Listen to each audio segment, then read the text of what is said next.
Whitney, you lost your touch, baby.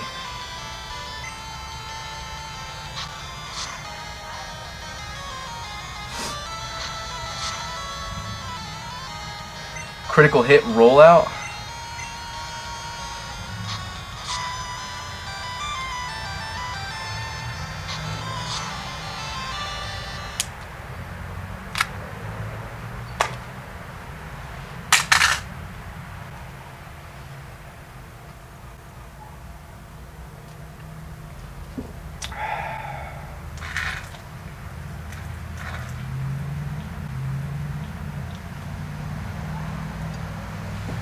Cheating bitch.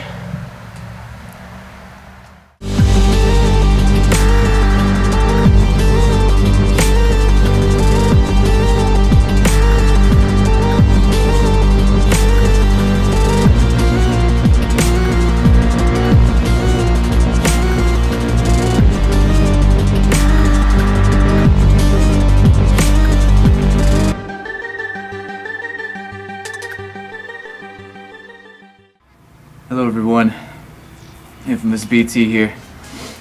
Random fact about me. My beard once saved 9 children from a burning building, single-handedly. I then proceeded to meet all 9 children's mothers and gift those children with some future siblings, if you know what I mean. But that's a story for another time. Let's get right on into it. Today, we're going to be looking at a weapon that's almost as badass as me, the Machete Katana by Cold Steel. Let's check it out. Machetes are tools first and weapons second. They are frequently used to cut through forest undergrowth as well as for agricultural purposes.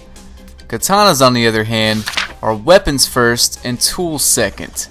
Historically, katanas were one of the traditionally made Japanese swords that were worn by the samurai class of feudal Japan. The Machete Katana, manufactured by Cold Steel, is the best of both worlds. It is a working machete as well as an inexpensive sword.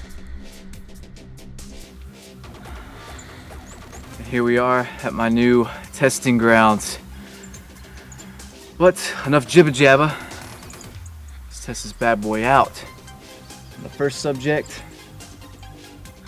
is an apple.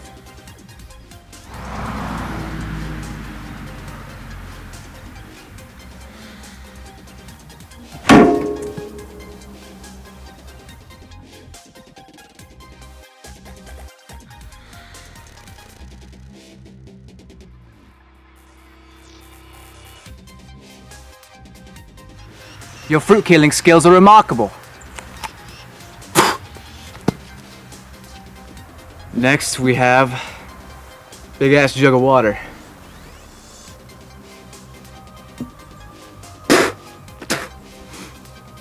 It's not beer, I don't like it. And go.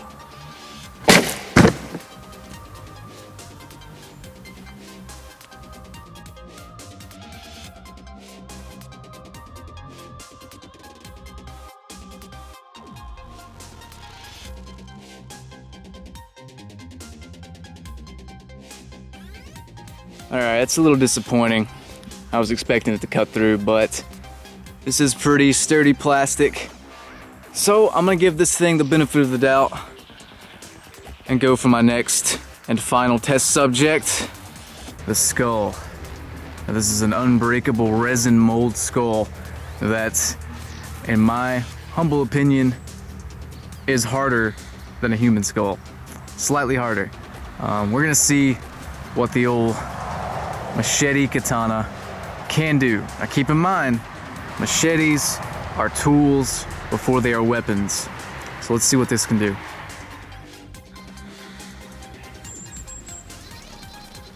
Now.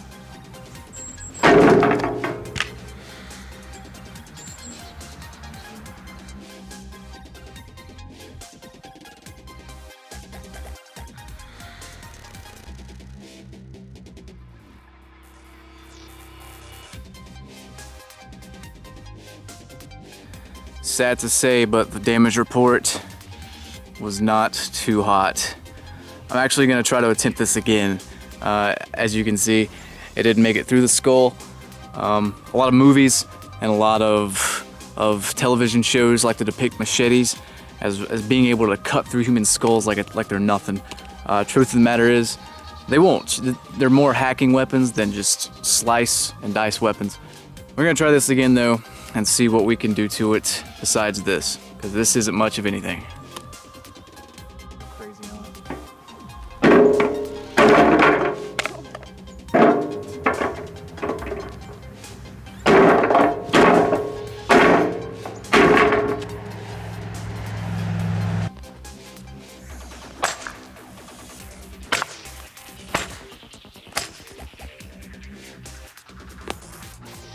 Although not a one-shot kill weapon, with enough whacks, with enough slices, with enough slashes, with enough dices, this thing can cut through a skull like it's nothing. It just takes more than one shot. I personally am pretty impressed. Now comes the time in the show where I rate the weapon based on 4 different factors: reliability, versatility, stealth, and killing power. Reliability, I have to give a 7.5. Although Cold Steel makes very durable products, and this is a very durable machete, unfortunately it is still a machete, it is not a sword, and thus the blade won't keep an edge as well as a sword. Not to mention, if you sharpen the blade too much, machetes are made of a different type of steel than something like an expensive katana or a thicker blade would be made of. So over sharpening would inevitably make the blade get chipped and damaged easier. Versatility, I have to give an 8.5. This is actually a very versatile weapon. It could be thrown like a spear, it can stab, it can cut, it could be used in a stealth role very well. The only area it really suffers in is that it's not going to be a one-shot, one-kill weapon, and it doesn't have a blade on both sides of the sword. Stealth, I have to give a 9. This thing is pretty much pure black.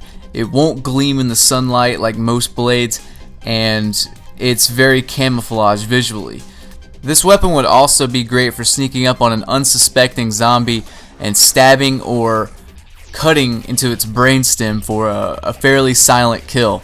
So this weapon is a pretty good stealth weapon, if I do say so myself.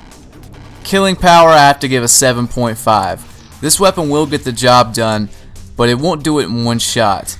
You'll usually have to hack several times to get through the skull or to hack a head off or whatever. Unless you're coming up from behind in a stealthy roll and can get to the brainstem easy, this weapon is going to take a little bit to kill each zombie, a little bit of time. So that really brings it down. Fortunately, the lightweight and the good reach of this weapon really add to the killing power of it. So overall, I have to give this weapon an 8 out of 10. The positives definitely outweigh the negatives, and I'd say this is a good, albeit not great, weapon to use in a zombie apocalypse. The Machete Katana by Cold Steel. If this blood wasn't toxic, I would lick it off here. But unfortunately it is. Anyway guys, that's going to conclude this episode of The Whacking Dead. If you enjoyed it, please leave a like rating. This isn't cheap to do. Your thumbs up, your likes, your comments, your favorites, all that is very needed, and I appreciate it. And I'll see you guys on the next episode of The Whacking Dead. Stay frosty.